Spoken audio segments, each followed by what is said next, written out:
Okay, good evening, everyone. I want to call to order the regular meeting of the Saginaw Township Community Schools Board of Education for November 23rd, 2020. We'll start by calling roll, please.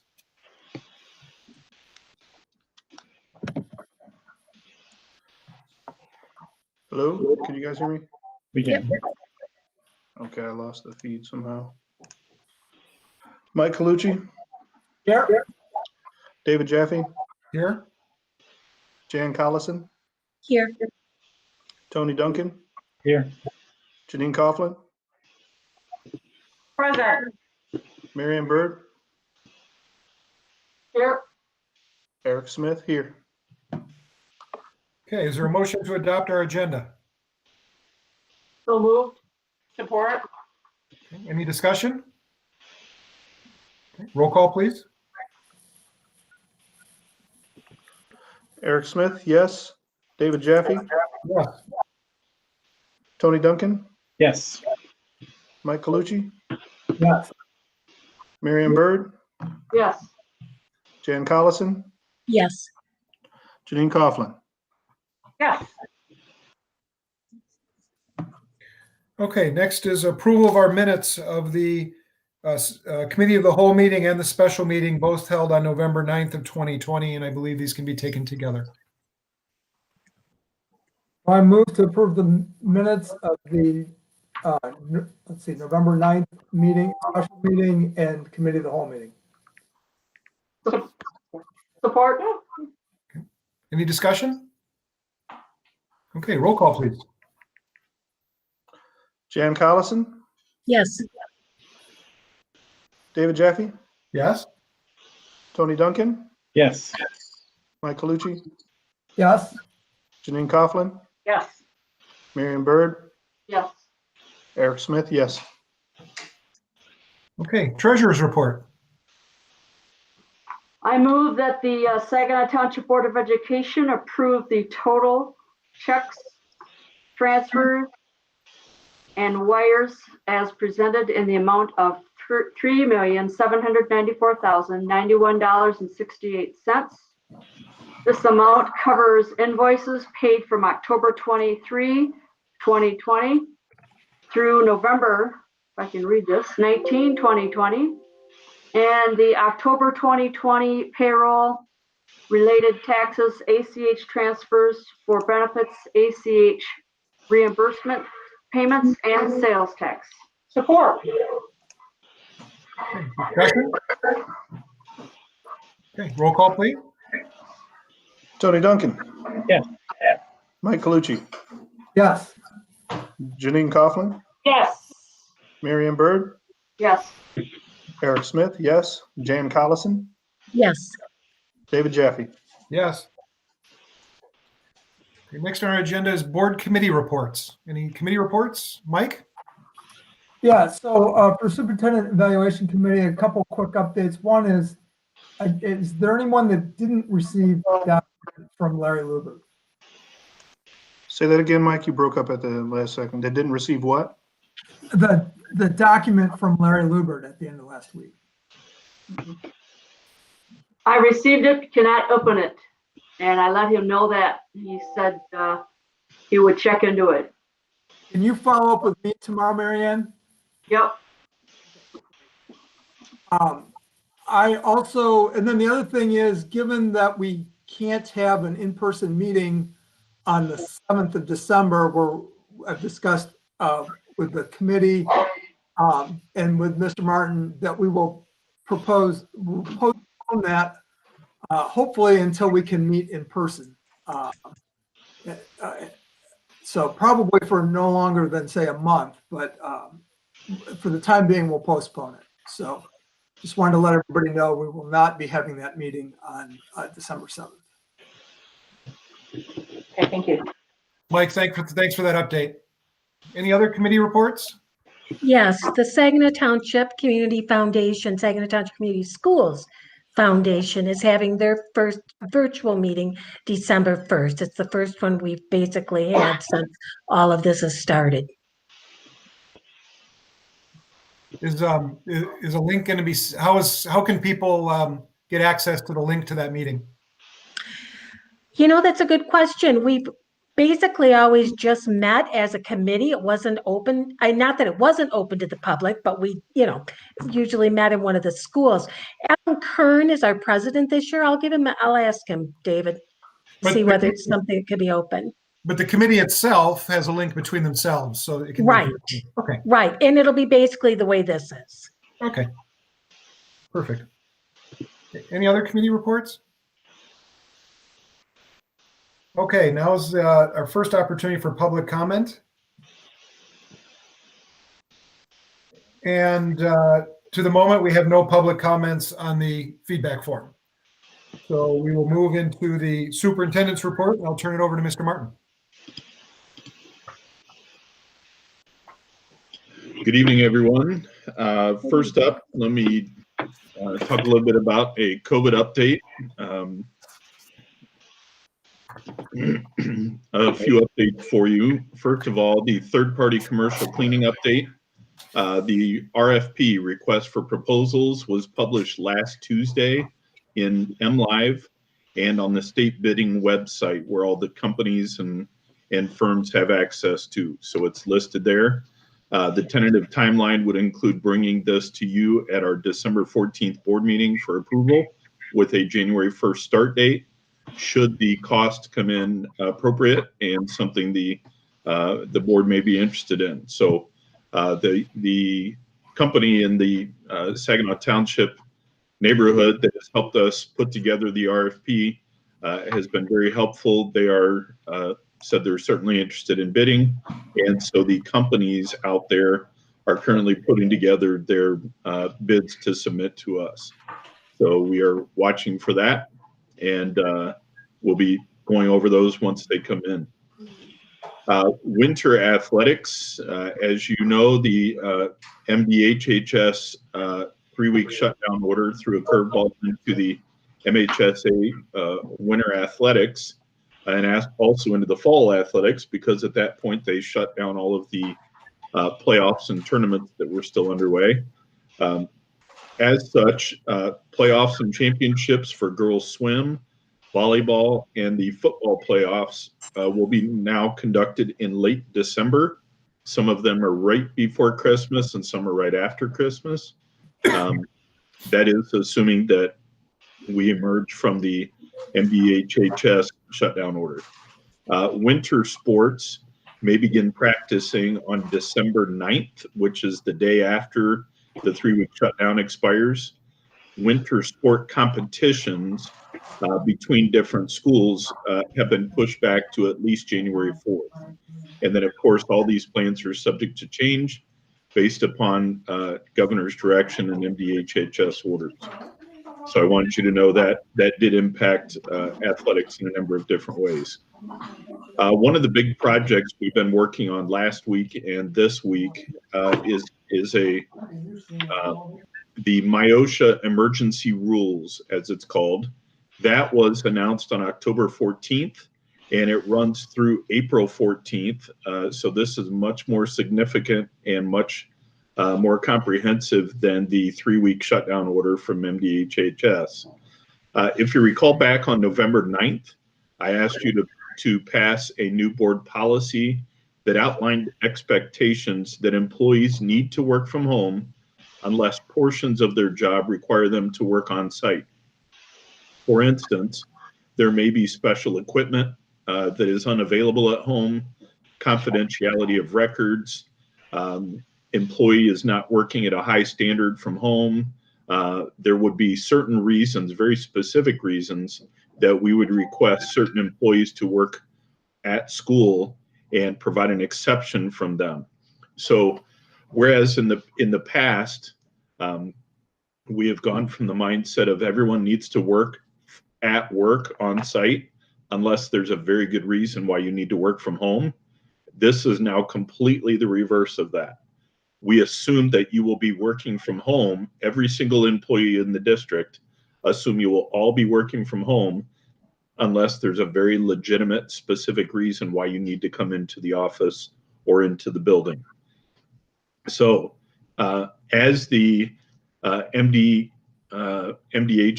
order was announced on Sunday night, that then brought the MIOSHA order to light, and everything started buzzing.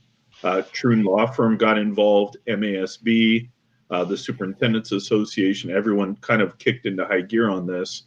And so I sat through a number of webinars last week, as did a number of our administrators. So to bring you up to speed, our administrative council has been working on the development of what those on-site tasks might be for each employee group.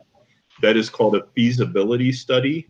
What work is feasible to work from home and what work cannot feasibly done from home and needs to take place on site. So we've conducted all that analysis. We've put that into a master document. Obviously, things like, excuse me, things like teachers working from their classrooms makes a lot of sense because of their Promethean boards. That's not the kind of thing that they can take down off the wall, take home and install in their living room. That's something that's a fixture in their classroom. So that would be a good example of why a teacher needs to work from their classroom. Maintenance and custodial, it's hard to do building checks, work on boilers, all those kinds of things from home. So therefore, there are exceptions for each of those groups. The next step, we'll communicate with each of those groups to explain what our expectations are for working from home and what specific tasks they can come in and be in the district working. Concurrently, we're also developing a list of jobs for redeployment of some other employee groups to what's called meaningful work so that we can continue to pay them through April 14th. For instance, bus drivers, you obviously can't drive a bus from home, but while the district is shut down, there is no bus driving. So we found out there is a clause in the Michigan Constitution that states you cannot give employees who receive public taxpayer funds, you cannot gift them money. In other words, they must work for their money and be doing some kind of work. And so that flies in the face of this work from home initiative from MIOSHA. So we're in the process of putting together jobs and things that have been needed some attention in the past, such as painting and some other things, that we can bring bus drivers in and assign them to work so that we can continue to pay them. So one of the questions for Troon Law Firm related to this was, here we are sitting in groups trying to come up with ideas and tasks to bring people into work. But yet the MIOSHA emergency rules are telling us that everyone needs to be at home. Seems like a direct conflict. And so Troon requested and basically directed us to bring people in for meaningful work and to continue to pay them. That is much more preferable than starting down the road of short-term layoffs and such. So we're working through that process. We have our list all put together. Our next step is to communicate out to all those different employee groups, from secretaries and administrators and bus drivers and maintenance. Every single group will receive a memo of our expectations. Next step, our instructional plan. Now that we're back to remote learning again, the instructional plan at Heritage, they now are on a 7-period day. They'll receive all of their classes daily. And instead of 50-minute classes, they are 40-minute classes. There's 15 minutes in between each class instead of 5 minutes. And there is a lunch period as usual. During that 15-minute break between classes, we have asked those teachers with Edgenuity students to please reach out to your virtual students during the first 10 minutes of that break, so to speak, in between class. They were, if they had Edgenuity students, they were currently trying to work those contacts in before school, after school, on their lunch break, and so forth. So now they have 10 minutes built into their schedule, and you can Doesn't sound like much, but you can check in with 2 or 3 kids between each class and see how they're doing, make those contacts, unlock tests for them, things like that. White Pine is going to be using the same block schedule as they did back in September. They'll receive 2 core classes a day that are 2 hours each. So it's allowed them, if you picture a 2-hour language arts block, you can really get an awful lot of things done in that 2-hour block. They'll also receive 1 elective a day for 2 hours. And we've heard from a number of the elective teachers that they really enjoy that 2-hour block because it allows them to really dig deep and get some good activities done. Obviously, the next day they would have the opposite classes and an elective that following. In elementary, we're trying to conduct the day as close to a normal day as possible. We're getting very good feedback from our principals who are dipping in and out of those online classrooms and just seeing some really great things. And we're really, really proud of what that looks like. The last building is the one that's causing us the most concern. That is Mackinac. They're following their regular remote instruction through Edgenuity. This really hasn't been much of a change for them from an instructional standpoint because the kids are able to work through their modules virtually as they always have been. The biggest concern that Mr. Kern and I spent quite a bit of time talking about at the end of last week is that they are very, very concerned about the amount of students that have checked out. They're basically done to the point where several of them have gone out and gotten jobs during this time. So they are not tuning into their classes at all anymore. And when they track them down, they're finding the kids are at work. They've gone out and put in applications and they're working. They've just completely walked away from their education. So Alan and his staff are extremely concerned. And I said, wow, it almost sounds like you're asking us to put Mackinac back in session on December 9th after the 3-week MDHHS order expires. And he said, Bruce, that would be the absolute best thing for our students is if we get them back in session because we're afraid that they're going to walk away and we're never going to get them back. So he said this shutdown has really caused them serious concerns.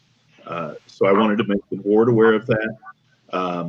I asked him about his teaching staff, how they would feel about that. And he felt that probably 5 out of 6 would be completely 100% in support of it because they're starting to panic a little bit about the kids and the fact that they've basically abandoned their classes. There were 1 or 2 that he was concerned about that might raise a little bit of a fuss. But anyway, I just wanted to bring the board up to speed on that. That is something significant that I'm also concerned about. Next was the parent survey.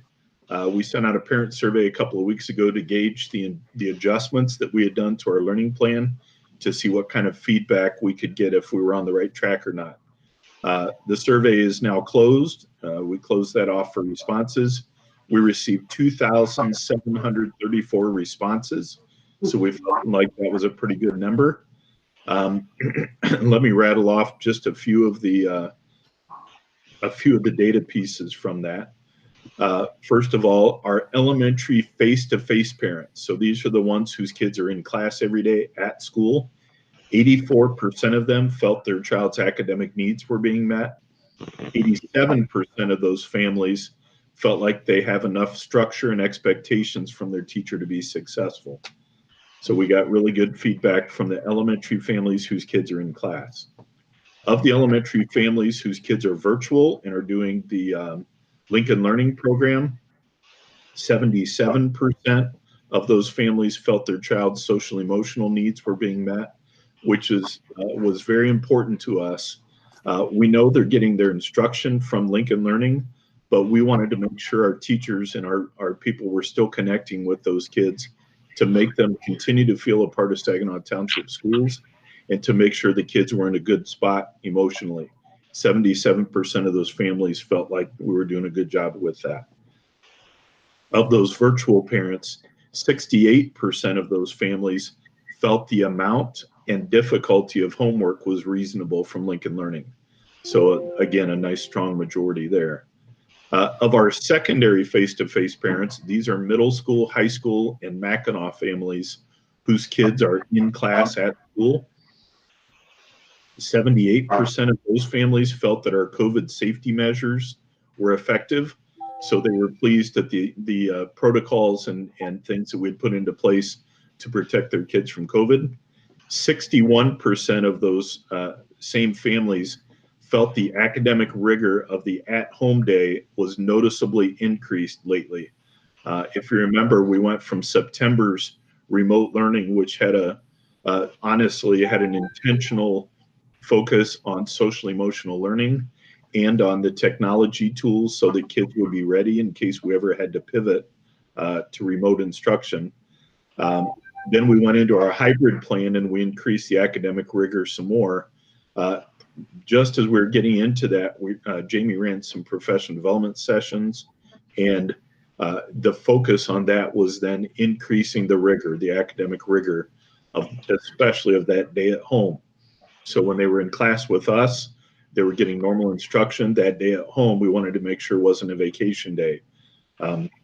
So we implemented some, and 61% of our secondary parents felt that the academic rigor was noticeably increased. So not an overwhelming majority, but it gave us some good feedback. Of the secondary virtual parents whose kids were in Edgenuity and were being educated at home, 68% of those parents felt their child's social-emotional needs were being met. So again, that was important to us because we want to make sure, even though the kids are with Edgenuity all day, we want to make sure our people are still reaching out and making sure those kids are all right. So we were pleased with the 68%. The other piece that the board asked us to look into specifically, the Edgenuity parents at the secondary level, 59% of our parents felt the amount and the difficulty of homework from Edgenuity was reasonable. And of those folks who didn't feel like that, they said the number one issue was that it was overwhelming. There was way too much work from Edgenuity. So that's something that we've taken a look at and we've had quite a bit of conversation about. Those were just some of the highlights. Jamie and I are currently studying the results and we're going to share that out with the principals. So in summary, as you know, before the Sunday night shutdown from MDHHS, most of the districts in our area and in our region had closed and moved to remote.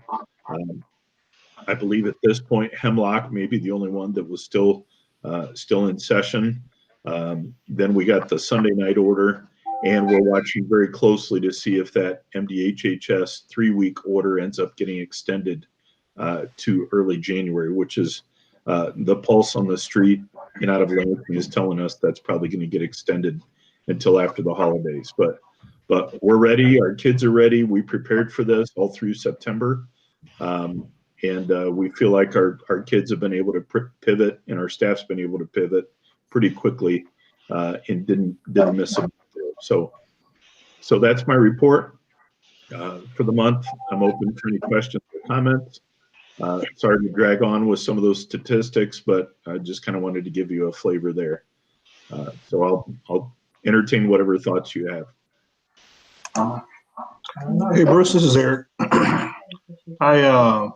The question I would have is what, I guess, from the survey seemed to be the largest area of concern or opportunity for improvement, whether it's, irrespective of which plan they're referring to, because we have a possibility of going back to or experiencing any one of those plans. What popped out as something people really were not happy with, if anything, in the survey?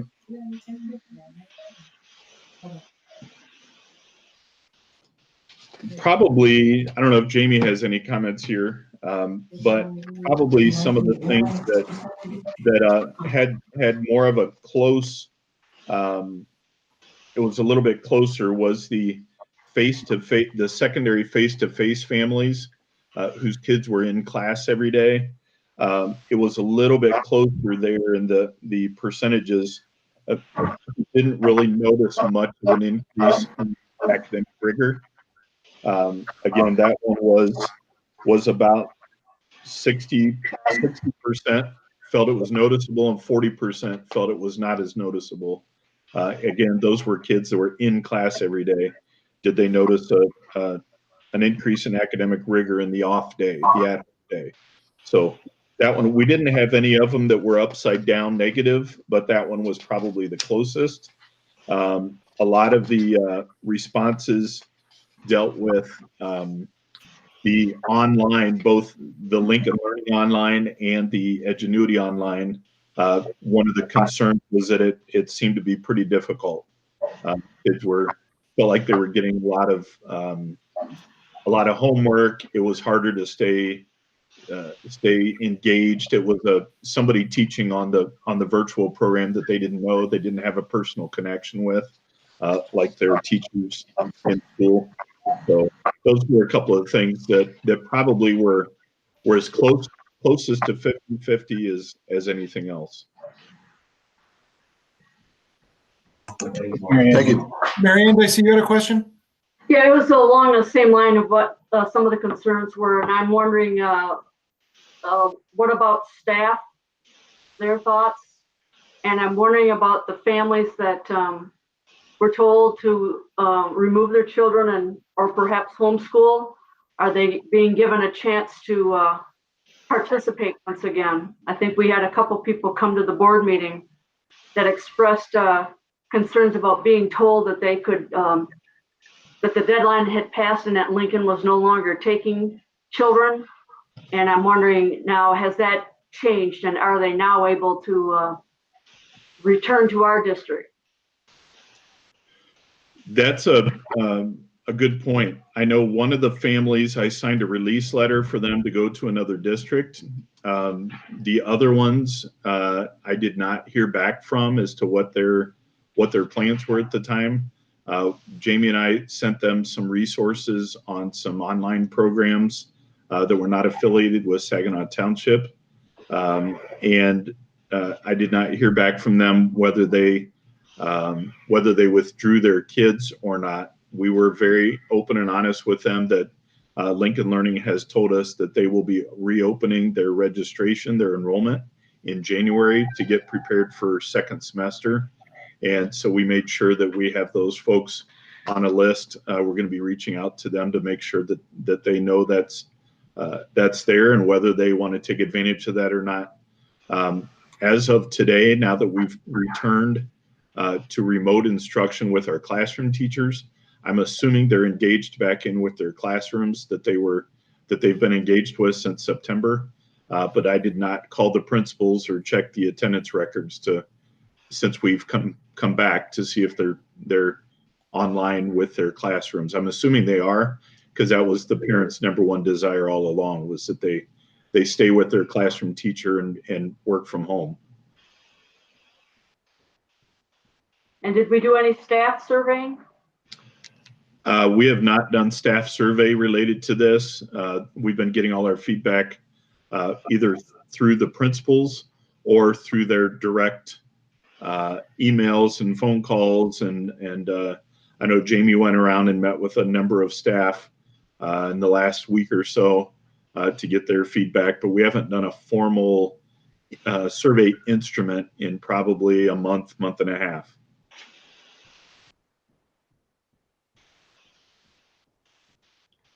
Janine. Yes, thank you. I'm curious how many teachers, do you feel that most teachers are back at school now, or have any indication of how many are working from home? We noticed very early on, we were quite surprised at the number of people that were in the buildings teaching from their classrooms. Obviously, Sherwood and Weiss were still in not quarantined, but they were still, I'd shut them down to get separation so that they weren't passing anything along. They're scheduled to come out of their stay-at-home order, for lack of a better word. They're scheduled to come out a week from today, this coming Monday. And both principals have expressed that a number of their staff are itching to get back into their classroom. What I've noticed is there was a large, very large percentage, a surprising percentage, it really surprised me, who were in their classrooms that first Monday morning teaching all day. As we got down to the end of last week, the number had dipped a fair amount. This morning, of course, it's a half day for kids, half day parent-teacher conferences today and tomorrow. It was pretty sparse. I didn't see many people at all in their classrooms today. So I'm sure that was more of a logistics half day and then coming back tonight for conferences. So we'll watch that a little bit. I know they in the beginning though, it was very evident that most of our staff were in their classrooms. Marianne, another question. Yep, I had mentioned this the last time, and I'm just wondering, are we going to even consider the possibility of summertime programming? Because I know that there are many people who feel that that from March on, earlier this year, that a lot was lost, and then it's kind of been a yo-yo effect since this school year has started. And I'm just wondering about the possibility of offering instruction, perhaps on at the summertime, because I don't think COVID's going to go away too soon, and they're not even talking about getting vaccines out to the general public until perhaps the summertime. So I'm just wondering. I don't think anybody's going to be going anywhere. So I'm just wondering what else could we do rather than calling it summer school, but or remediation. But even the thought of just throwing this out of perhaps stipends or whatever for people who would be willing to come back and teach. But I just think that we really need to be looking ahead.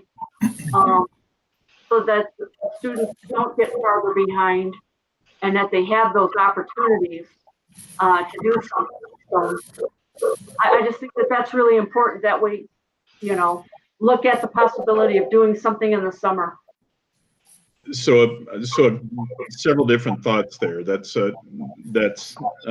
very good thinking and very good suggestion. We have two different programs at the high school. One is credit recovery for those kids who have failed classes during the year and they want to come in and beef up the parts of those classes that they messed up on, and so that they can receive credit for those.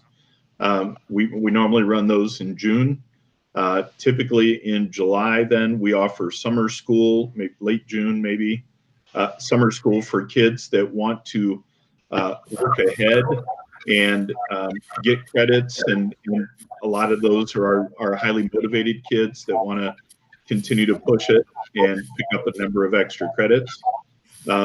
We also have offered summer school at the lower levels, elementary. I think Jamie runs some of that through the Title and at-risk programs, if I'm not mistaken. We've applied for those. We've received some grants for extended school year programs and so forth. This past year, we had to pull the plug on those because everything was shut down. So I'm not sure we were able to offer any of that, but there are some things through Title I, at-risk, and those kinds of things that we can pay people to come in during the summer to invite kids to come in, especially those that we feel would really be advantageous to come in and take advantage of that. I don't know if Jamie has any other comments with that. Yeah, actually, I just did a fairly decent grant that I submitted last week for elementary and middle school summer school. It usually is only offered through third grade, but because of COVID, they're allowing us to use it for the grades that we feel necessary. So it's a set amount of money. But the one thing that we know and is suggested that summer school has to look different than regular schools, or else kids just don't come. As a matter of fact, the statistics show that the kids that need it the most still don't show up, and the kids that don't need it the most still will continue to come. So you kind of need to get creative with what you offer in the summer. And so actually, I think we're going to have some really good summer offerings for our K-8, and then something a little bit more traditional along the lines, because we're dealing with credits when we get to the high school, along the lines of what Mr. Martin just spoke about. So I can give you more detail on those. Actually, I'm pretty excited about them. I think that they're going to be some pretty good programs that we are going to offer. If we can get together, possibly. We may even be able to do like STEM days and things like that. Those are the kinds of things that the kids will show up for and be able to work on their science and engineering and their math skills and things like that over the summer. So if we can get together, we're going to do things like that. And if not, we're going to have a plan B to still get kids access to books, to reading, to STEM activities, science and technology, and math, things like that. So yes, we do. I just submitted that grant last week for that. I think a key point that we might want to take a look at too is the fact that we've got a couple schools that are pretty close to us. And the fact that we might be able to use students who are in the College of Education at Saginaw Valley as a tutoring service, so that they might not be perhaps teaching a specific course, but would be there to help somebody with math or English or Spanish or whatever it might be. But I'm thinking that that would be a really good connection there. And I know that there are kids who are at Delta, much more so in recent years, that are thinking about education. And I'm just thinking that drawing in those two schools, there might be options there as well. But that would be good educational experience for also the college students, and a good relationship for us as a district to connect with them in another way. Yeah, I love that idea. And as a matter of fact, for one of our federal grants, I was just talking to Mr. Abent today about getting some SVSU students, possibly, because he's done that before, to come in and do some extra instruction and tutoring like you talked about. But I love that idea. Yep, definitely. Michael? I'm going to come back around to Mary Ann's point, I think, but it's going to, so our primary objective is to educate kids. But all of us, every one of us right now, our primary objective is to get the case count. Because if we don't get the case count down, we're not going to bring kids back to school. And there's two specific things that I think that's relevant to.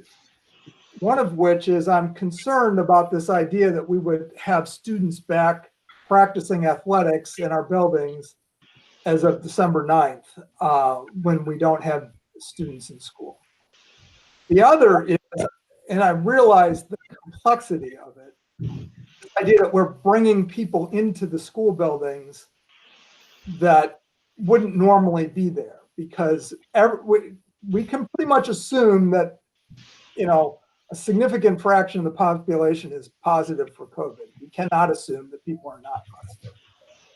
So I think in that case, we ought to actually seriously consider layoffs for a short period of time. And that's where it brings me back to Mary Ann's point, that those people that we lay off now, we may be employing in the summer, or be able to redeploy those funds in the summer, when it's reasonable to think that we will be most of the way through this based on the vaccine. So I don't think it's appropriate for us to be bringing people into the building to do painting when the every message is everybody should stay at home. And I think if that means layoffs, it means layoffs. And also on the sports thing, at least until we meet again on December 14th, I think we should seriously consider, taking the initiative to say we're not going to have our students in the building practicing. So we see what the 3 weeks from now what the COVID situation is in the community. And the other thing, to come back to Mary Ann's point, what I hear from Bruce and Jamie is, well, these are the things we can do over the summer without investing district funds. and Mary Ann didn't come out and say it, but I'm going to come out and say it. We should be considering investing fund balance in summer programs this summer. If there's ways that we think we can do that effectively, we shouldn't be limiting ourselves to just what we can get grant funding to do. So, it looks like we're going to survive this okay from a financial standpoint, and we're sitting on more fund balance than we anticipated. So that is within our, we should at least be open to the idea that as a district, we can invest in bringing our, helping our kids recover from what they've been through. So, Michael, let me respond. I think you raised a number of really good points, things from the big picture we need to consider. My biggest concern with only one point you raised is some of the folks that we would contemplate potentially laying off because we don't currently have work for them are going to be the employees that are going to be hardest to find or are the hardest to find. So right now it's impossible to find bus drivers. So if we lay them off, what happens when they're needed again if we can't rehire them? And we had enough, and I know you agree, that's why it's such a complex I question. agree, but my fundamental thing right now is the message from the hospitals and everybody else is stay home. Hiring bus drivers is a problem we can solve, but having the whole community get sick is not a problem we can solve. We can do our part.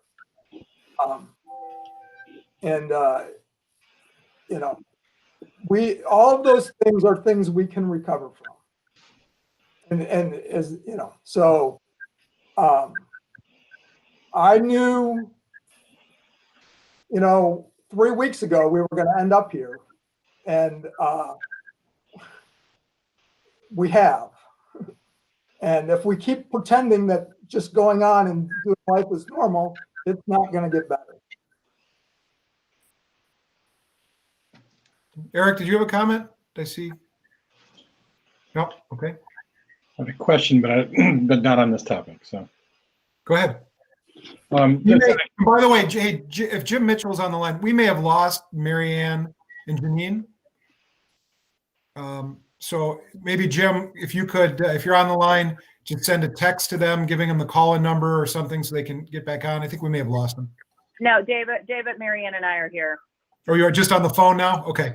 Yeah, I apologize. I brought my laptop home and apparently it sucked too much power too quickly. I do apologize, folks. We missed a lot of Nor did a lot, but right after we spoke. Okay. Tony, you had a question? Go ahead. Yeah, it's not so much a question, but Bruce, when we get to that point where we're discussing Mackinac, I know that in discussing Mackinac hey, we might do something different for them if that's an option.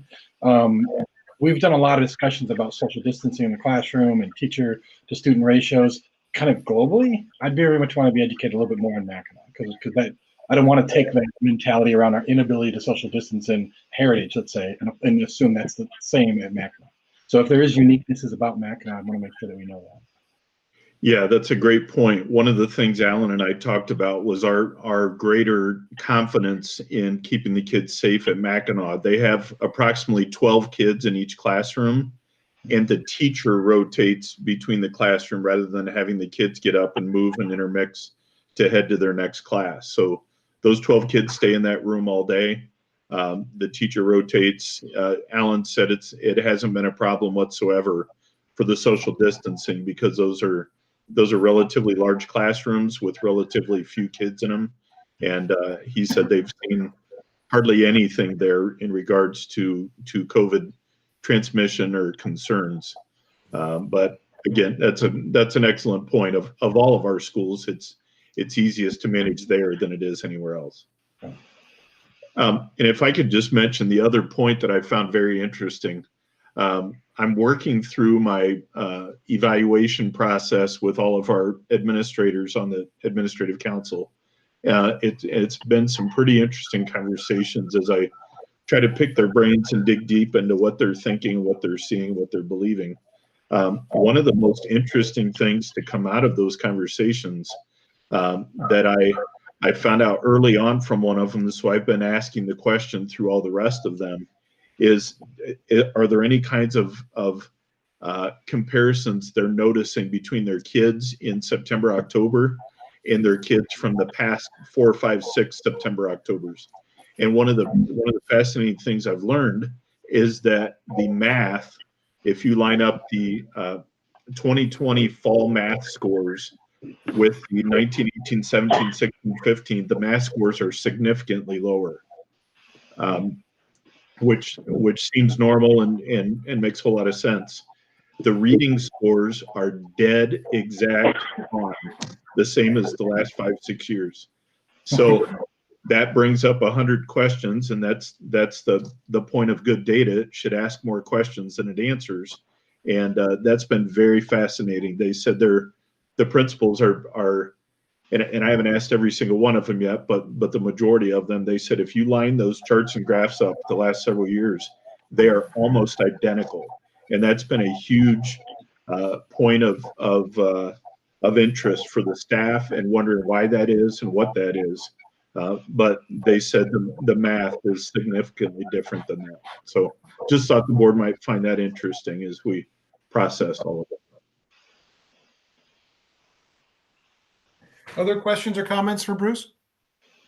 One last thing, and it's minor, Bruce, but I just talking about the policy around teachers coming in to work at the school. And it sounds like there is an exception process, and it sounds like it should be a pretty easy one to get an exception process. If somebody does and says, hey, I've got an exception, I need the Promethean boards, I need to be in class.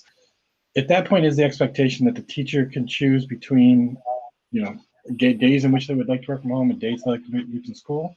Or are they applying to work in the classroom and now they're expected to full-time? No. So a couple of points. That's a great point. What we're finding is that with almost every employee group, there are certain tasks in their job description that can only be done from school. Right. So while our point is to get everybody home and away from each other, there are exceptions built into almost every employee group where they would legitimately need to come into work. And that goes back to that, Troon used the words of thoughtful analysis on the feasibility study. And we would hang on to all that paperwork and all those exceptions and things in case we ever were audited or had a question come up. But in doing so, the exception form comes in for someone that we have required to work from home. There are no pieces of their job that they need to come in for. And therefore, the district is telling them they are 100% from home, do not come in. They come up with a reason or an example of why they need to come in, and they're filling out an exemption form similar to an appeal form. I'm appealing the district's decision saying I need to work from home. And because of these couple of reasons, they fill out the form, state the reasons, submit it to us, and then we would go through and study that and either approve their exemption form and let them come in, or we would deny it and continue to keep them from home.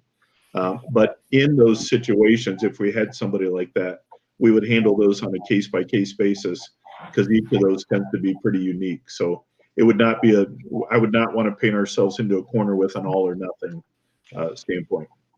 Good, thank you. Okay, Bruce, you want to move into the report on the two-way interaction participation? Hey, David, I did have one. Okay, go question. As we continue through this, as we continue through the most current order that has us at home until January 4th, I shouldn't say order of your shutdown, Bruce, in conjunction with the MDHHS order. Are we having any thoughts about when we transition back, whether it's teachers coming into the building or students or athletics or what have you, about if we can or if we should have some type of testing, at the very least suggestion or requirement as we make a transition at some point. Tests are pretty readily available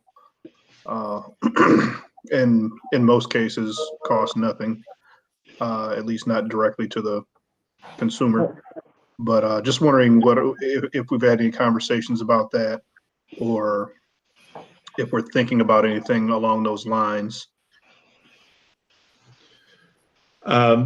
No, to both questions. We have not had any conversation about that, nor have we had any thinking along those lines.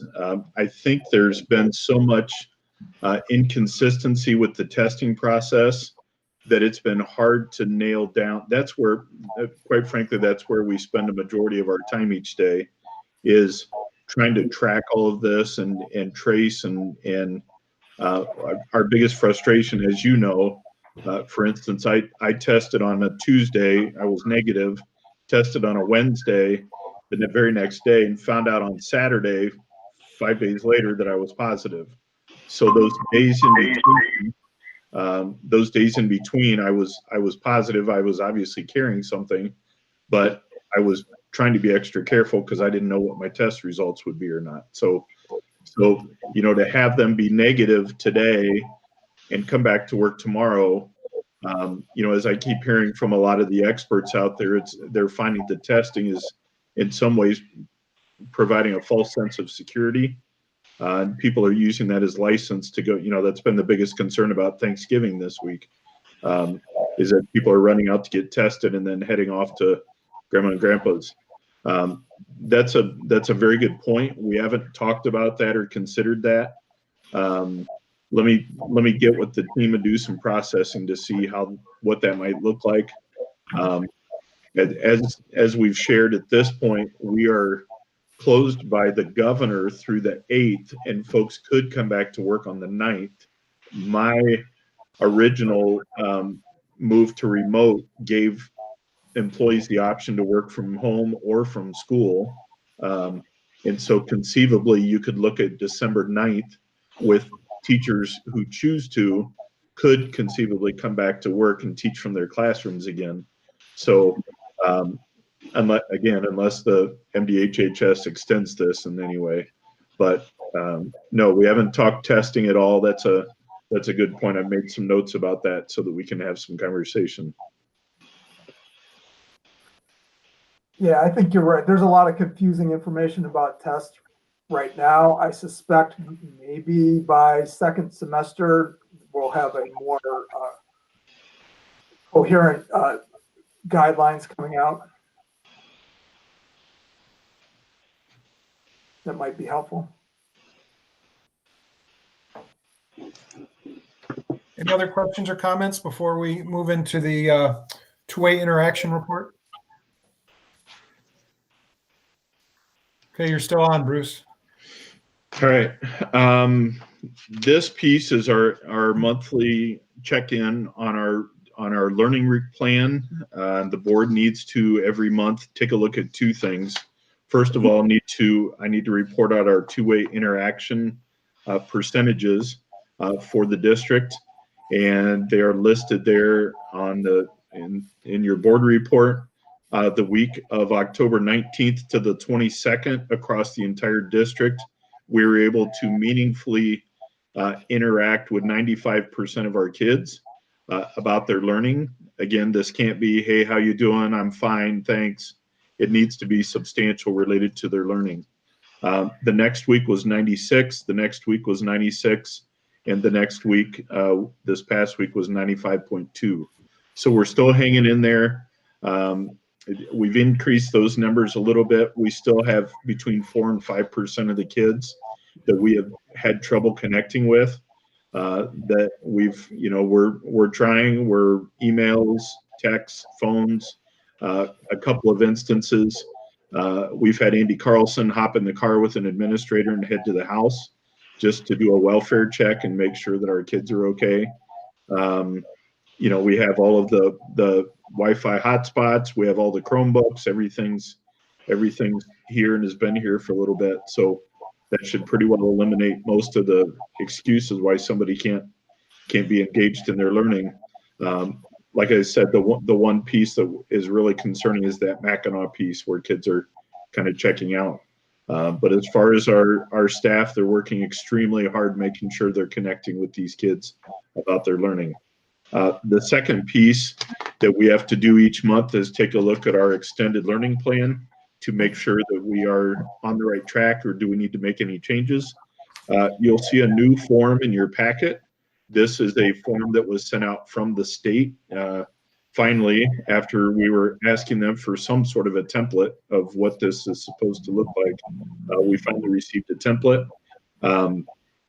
You can see that we have to list our instructional delivery method. And so in that section at the top, we talked about beginning on November 17th, how we made that transition back to remote because of the concerns with the COVID data. And that our plan is to bring everybody back January 4th, if it's safe to do so. Our next piece of that, we need to list how each of those grade bands is receiving their instruction. Then we need to explain if any of our special populations are being brought into the school for instruction. And we did have some groups that were being brought in small groups and individuals until the MDHHS order shut that down. And then there you see those two-way interaction rates again. So our request to you is, and we'll have that come up here in just a moment, is request to approve the extended learning plan that involves us transitioning back to remote until January 4th, depending on where we are with the Michigan government at that point. And the other thing we're going to ask you to do is to make a commitment that we're going to offer a virtual option. If you remember back to July and August when the board was approving our initial 3 or 4 plans, we kept talking about there will be a virtual option through first semester because we weren't sure where the nation would be. Our recommendation, we're asking if the board would please consider validating that, yes, we do want to offer a virtual option again for second semester so that we can begin the RSVP process for kids to start the registrations and things like that. But we need confirmation from the board that you're willing to stick with a virtual option and not just tell kids they have to be in class and face-to-face. So there's a motion in the board packet to that end, if someone wants to make the motion. Janine? I can take it if you like, or if she. Go ahead. Go ahead. I move that the Board of Education reconfirm the attached extended COVID-19 learning plan. Under this plan, the remote learning, which began November 16th, 2020, will continue through December 18th, 2020. Face-to-face instruction will resume on January 4th, 2021, unless that date is extended. The Board of Education also commits to offer families the choice of face-to-face instruction and virtual learning for second semester, which begins January 26, 2021. Your support? Support. Okay, thank you. Discussion. Mike? I'm going to come back to the sports issue and really extracurricular activities in the building. I noticed that the extended learning plan actually doesn't reference that at all. You have to go back to our original return to learn plan. So rather than us trying to modify this or actually take board action, my simple request to Mr. Martin is that he use his authority to tell our staff that we're not going to have students in the building for extracurriculars through December 14th, which is our next board meeting. And that at the December 14th meeting, I assume we're going to be revisiting this plan again, and we'll have 3 more weeks of data about what the status of COVID is in our community. And we could make a informed decision at that point rather than having a debate about whether it's having a debate about having students in the building. It doesn't seem like that's worth the 3 or 4 days we're talking about. But those 3 or 4 days may be crucial in terms of giving cases a time to decline. So Mike, you're not speaking, you're not referring at all to the special populations that may be coming in for learning. You're talking about extracurricular and athletics only. Yes, Correct? Okay. yes, yeah, and just to note, I'm totally okay with Mackinac coming back. I believe that that's a, you didn't really, I don't know that you responded to Tony's comment, but I think it's a much lower student ratio, and I appreciate it. The importance of that to me is much more important than extracurricular.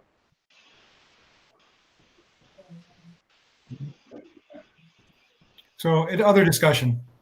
My understanding was that we were not coming back until January 4.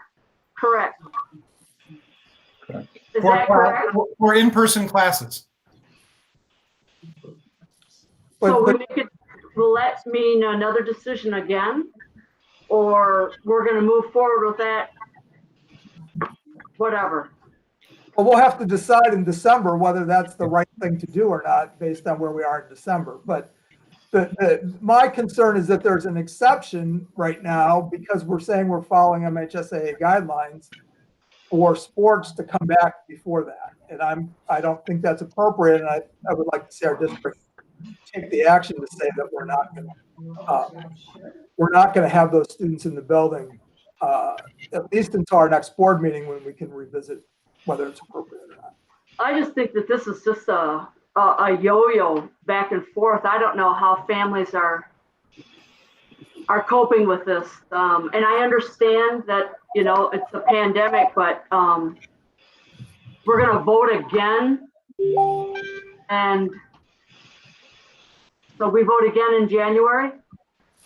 December every 30 days. I think right now what state law requires is for us to reaffirm the return to learn plan on a monthly basis. And so what we're doing is basically tweaking the return to learn plan monthly as required by law. I think somebody else needs retweaking, who's ever coming up with these brilliant ideas. Well, Marianne, it's simply a response to what's going on with the virus. Oh, I know that, but I mean, I just feel for these people that you don't know up from down, and I don't know.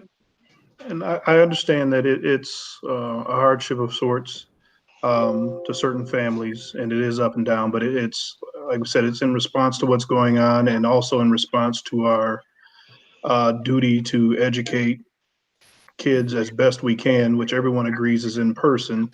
So we don't want to pass up an opportunity, and this is just me speaking. We don't want to pass up an opportunity to do that face to face if it presents itself. Would it be much easier to just say, the whole year we're going to be remote or something like that? It'd be easier. People would be able to schedule things better, but the kids would suffer from an educational standpoint. So I guess that's, I see the difficulty in it, but it's kind of the nature of the beast, if you will. When does the first semester end? January 22, 23, right in there. Doesn't that make much more sense? To at least go through. I can tell you right now that there's a local school that they are going to meet for the first 3 weeks. They will not be meeting the first 3 weeks of January, and then we'll be making a decision. So I'm just thinking it's odd. I understand all of the things that are going on around the world, but I'm just wondering, would it be better to for the first semester to be all remote, or and then make the decision based on what we have more data then in terms of what's happening in our country, rather than every 2 to 3 weeks or every 30 days having to do something? Would that not be a better way to plan? And have them come back January 4th, and then 3 days later, they shut everything down? Because I think that's where we're headed. That's just my own personal feeling. But I don't see things getting better. And Marianne, you could very well be right. The numbers as they are now does not seem to indicate that on, December, whatever the date is, after this 3-week period, that everything's going to be back to normal. That doesn't, I think that's a fantasy, that it's going to get back to normal before then. My concern with shutting it down through the first semester is we can't predict the future. There are a large percentage of families in the district that want face-to-face instruction. I think we owe it to them to at least take it on a step-by-step basis and look at the facts in incremental as we need to look at them. And if it's not safe to have kids in school and it's the wrong decision, then we weren't going to bring them back. But if something should change, for example, by early January, then we give the opportunity to face-to-face instruction, which when it comes to exam time might be particularly important, because I don't know how you administer exams for a lot of these classes remotely. We may have to figure it out. And that's something that Bruce and his team should start thinking about sooner rather than later, so that, we're not stuck. We got to be proactive so we're prepared. But at least my preference would be, we have to absolutely look at what's going on around us. But I'm hesitant to just shut it down for the entire first semester, because there are lots of families out there who want face-to-face, and if it can be provided, I don't think we should preclude it if it's possible. It may not be possible, but if it is, I think we ought to analyze it.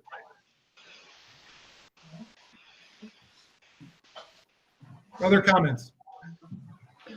Well, the only other comment I had is kind of maybe a little bit of the opposite opinion of Mike relative to the sports thing. I think we need to consider doing that, but I just think we need to look at whether you look at it on a sport by sport basis or what's the risk involved with any particular sport, just like we did, just like the MHSAA did in the fall. They had certain sports that had a higher risk than others. I guess I think that, and extracurriculars, it's not just sports, it's extracurriculars. I think that's important to a lot of kids and could help with, we talk a lot about social emotional well-being and things of that nature. So, I mean, that's part of the educational experience. And if we, if it can be done, we should look at it. If it can't, then we won't. So Eric, I'm totally on board with you. I was very encouraged in the fall when the MHSAA seemed to be making reasonable decisions, and I felt deeply betrayed when they walked away from that. And therefore, but that's why I think maybe if we say we're going to look at this again in December and give ourselves some time, or maybe ask our administration to take the time to make decisions about more nuanced decisions about what extracurricular activities can be done with appropriate social and can't be, I would be totally supportive of that. Right, that makes sense. Yep. So when would we meet then? When would we meet to decide on if the kids come back face to face? Automatically January 4? How do we communicate that to people and staff, and how are we prepared for that? We have a regular meeting scheduled for December 14th, at which, because it's a regular meeting that month, the Return to Learn plan will be on the agenda. And if we need to have a special meeting between now and then in January 4th, we can schedule one on short notice. So everybody will be available, given it's the holiday? I think it's prudent that on December 14th, we bring a recommendation to you for after the holidays. And then the board makes a decision at that point, because we need to make sure we give, as to your excellent point earlier, we need to make sure we're giving families enough lead time that they can make plans. And the other thing that I think that kind of plays right into that is we've got to look at this group that's going to be doing the extreme deep cleaning at night. How much time will they have had an opportunity to even get inside our buildings if we're posting? And when are we making that selection? Because November shot. So, when will we make that decision on which we're going to go with? That bid process will be coming to you for a recommendation and decision at the December 14th board meeting. The company would begin on January 1st, if the board chooses to go that route. It's currently working through the bid process right now, which is guided by state guidelines of how many days each step of the process takes. So we'll have a recommendation for you January or December 14th. That's really kind of calling it close. If we were going to have kids in. We're currently sanitizing our buildings every night with our fogging machine, so I don't want you to be under the impression we're not cleaning. So. Well, I know we had a teacher come up and say that her room hadn't been vacuumed in 2 weeks. So, I mean, I just think we need assurances and as much information that we can get to people as we can. And I guess I'd like them to, you know, understand that, and I think that quite frankly they do. I think yo-yo just kind of describes the best way that things have been going since this has all started. And I'm not just speaking for artists alone, I'm talking about pretty much the world. And I don't know, I find it really difficult. It's very frustrating. I just wanted to say, I think you made a really good point about the yo-yo impacting people, and I'm sympathetic to your point of view. But I also think that I recognize that one of the strengths of our board is we represent the community very well, and I think that part of why we've been more responsive than other districts is because the community as a whole has a variety of needs, and we're doing our best to try and meet the needs of the community as a whole. So I have a question for Bruce, only because I want to make sure that he's comfortable and knows the board's sentiment. We have a motion on the table that's been seconded that has nothing to do with extracurriculars, but my point is about extracurriculars. Bruce, you've heard from a number of opinions about extracurriculars that we ought to not have them until December 14th, which means missing the first 3 days of assuming the MHSA doesn't change its recommendations or what it allows, would mean our sports teams don't practice the first 3 days that the practice period is open. Do you feel like you have enough information from the board? Is that going to be the decision?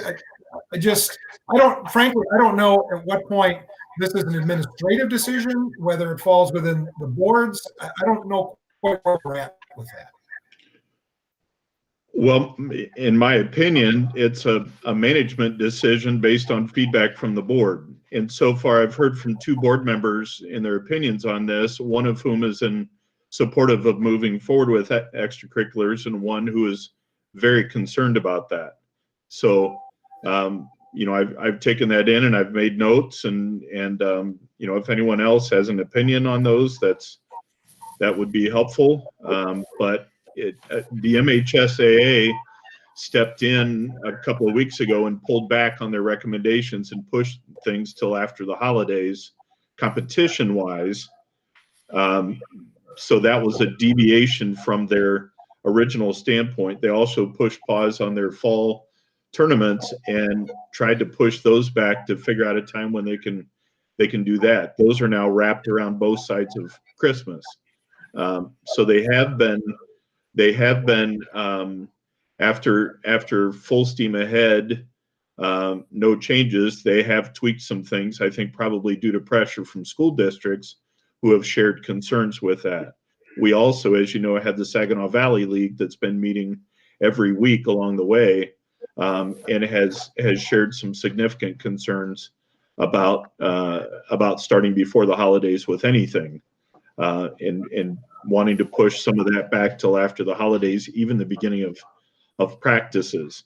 The other reality with this, and I think I mentioned it at our last board meeting, is that we have a number of AAU and private organizations that have made it extremely clear that if the schools aren't going to move on anything, we will gladly swoop in and grab all your kids.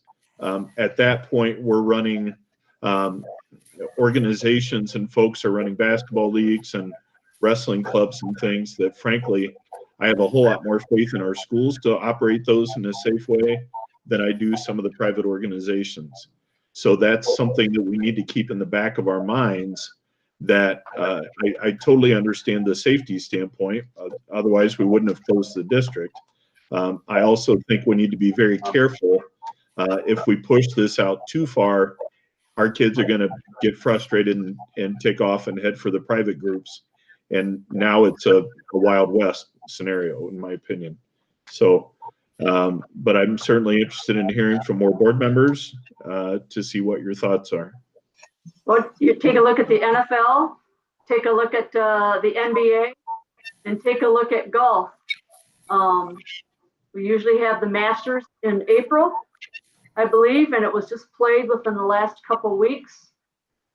So I'm wondering about the delay of moving some of the things that can be moved, perhaps to spring, or should the situation improve?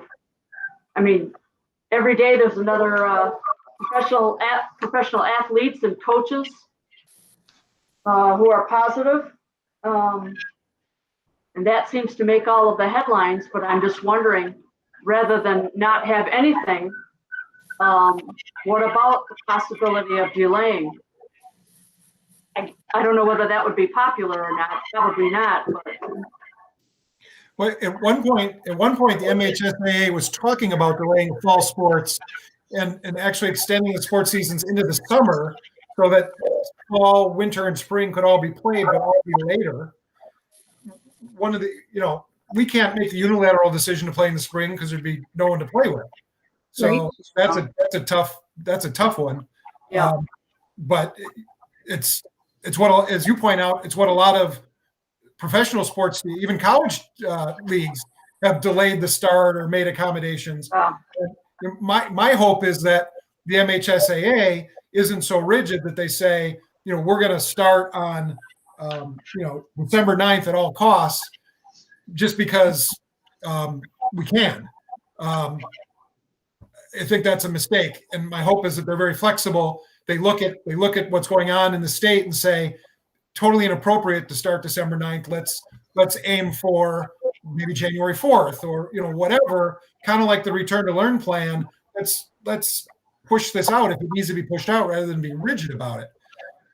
That being said, I mean, I have a little bit of a concern that if we're the only district that is going to delay the beginning of winter sports, the conclusion of fall sports until December 14th at the earliest, to Eric's point, what's that going to do with the emotional, social, whatever needs of some of our kids who are hanging on to some of these extracurricular activities as what they're most looking forward to, sort of getting them through what's going on right now.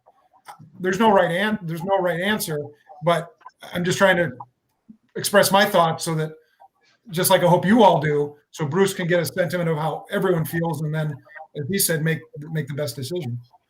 David, I agree with you. I would rather stick to what the MHSAA decides as far as right now goes. And hopefully they have the best interest in mind of the kids. But I really think, like you said, we need to follow what the rest of the people in our area and in our Saginaw Valley League are doing. It's a good point about the Saginaw Valley League. They may be more restrictive than the MHSAA, but Bruce, is Justin Thorrington in touch? Is he doing any advocacy with the MHSAA about pushing this back and delaying? He certainly is, both individually and through the Saginaw Valley League. There are a number of superintendents and athletic directors that are on the executive council at the MHSAA and are discussing that with them regularly. And Justin has been very plugged in with that group. Okay. Also, Bruce, I believe, and I could be wrong, but do we have any? I believe we have some high school swimmers possibly that are going to state.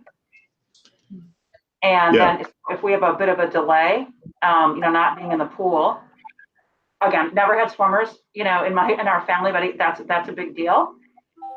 So I'm a swimmer. they're going to lose 3 weeks no matter what, and so it's pretty much irrelevant. Well, And, But and I not- don't know how, given the rules that we were given for master swimming, they can even conceive of having a swim meet. I'm They- just saying that they're qualified for states, and I'd like to see them have those days in the pool if they can. Yeah, that's great. I'd like to see everybody have that, but we've had the Olympic athletes that have had their competitions delayed by a year. People are, things are going to be interrupted and have been interrupted and are going to continue to be interrupted. So, they're not going to have the same state meet competition because their training has already been interrupted. There's nothing they can do about that. I guess one thing, as we look at this, there's kind of,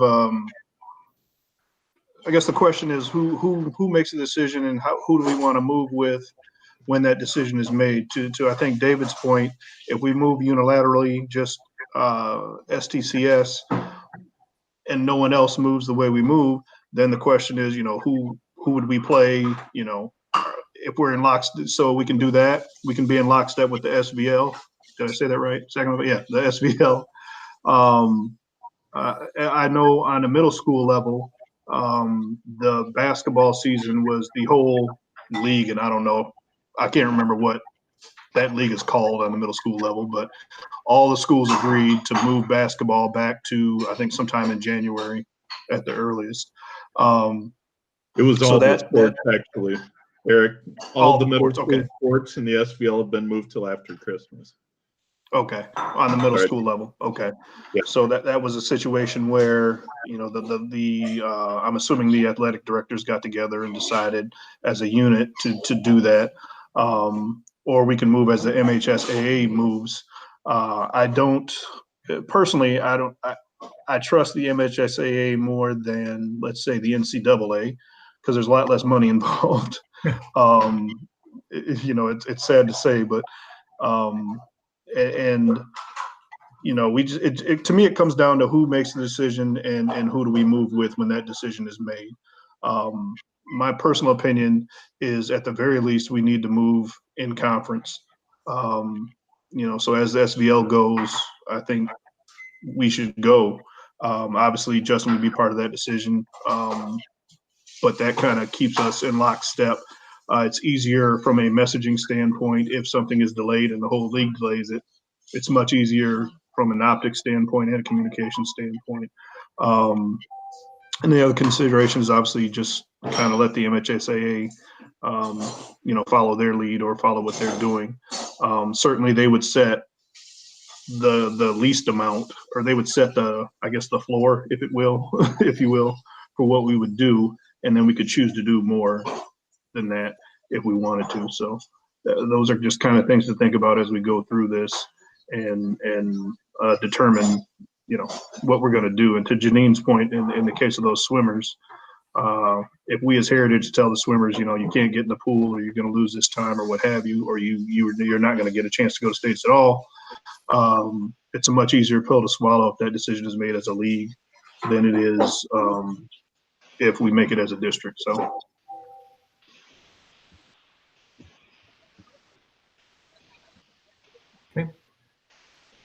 All right, there's a motion on the table that's been seconded, having nothing to do with extracurriculars, but it was a very robust, good discussion about extracurriculars. If we'll call the question, can we have roll call, please? Forgot what the question was. Is there a way we can? I was going to say, is there a way we can maybe reread the motion? Thank you, Eric. Yes. Give me a second, I will do that.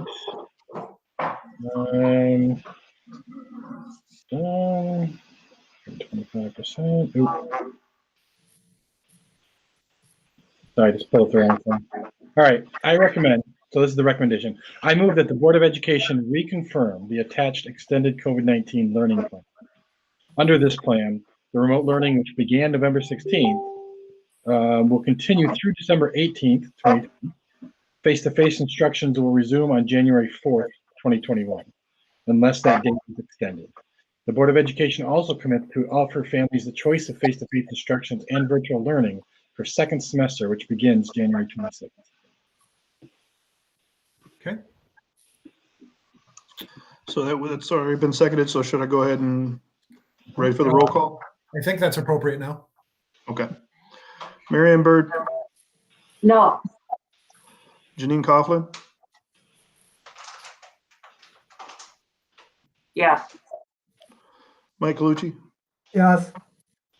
Tony Duncan, Yes. David Jaffe, Yes? Jan Collison, Yes. Eric Smith, yes. Okay, I think the last thing on our agenda tonight is the approval of the resolution authorizing the 100% summer tax levy. I can take that. Go ahead. I move that the Board of Education approve the attached resolution to collect all 2021 school property taxes and the summer tax levy. I noticed, oh, I'm sorry, Support? support. Okay, discussion. I noticed that it talked about 1990. Now, I was not here last summer, so is this something that we have continually done, or is this something that we're doing again? We've done it continually. We have, okay, that's what I wanted to know. I think it's annual. Right, Yeah, your point is it's the first year that it was done was 1990, and we've just done it every year since then. every year since. Okay, very good.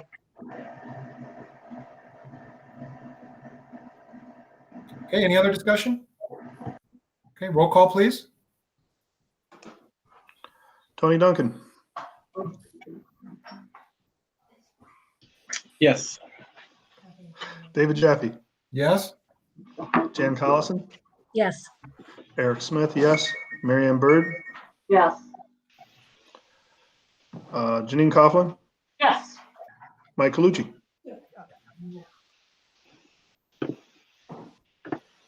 Okay, that everybody? All right, very good. We've reached the point in our agenda for a second public comment period. I just refreshed the spreadsheet. There are still no public comments. So we will close public comment and entertain a motion to adjourn. So moved. Support. Any discussion? Happy One more roll call, please. Eric Smith, yes. Mary Ann Bird, Jan Collison, Yes. Janine Coughlin, Yes. David Jaffe, Yes? Mike Calucci, Yes. Tony Duncan. Yes. Thanks, everyone, for another very good discussion amongst the board on very important topics. Appreciate everybody's input. I hope everybody has a happy, healthy, and safe Thanksgiving, and look forward to seeing everybody in December. We'll see you soon. Thank Thanks, you, guys. David. Thank Bye-bye. you.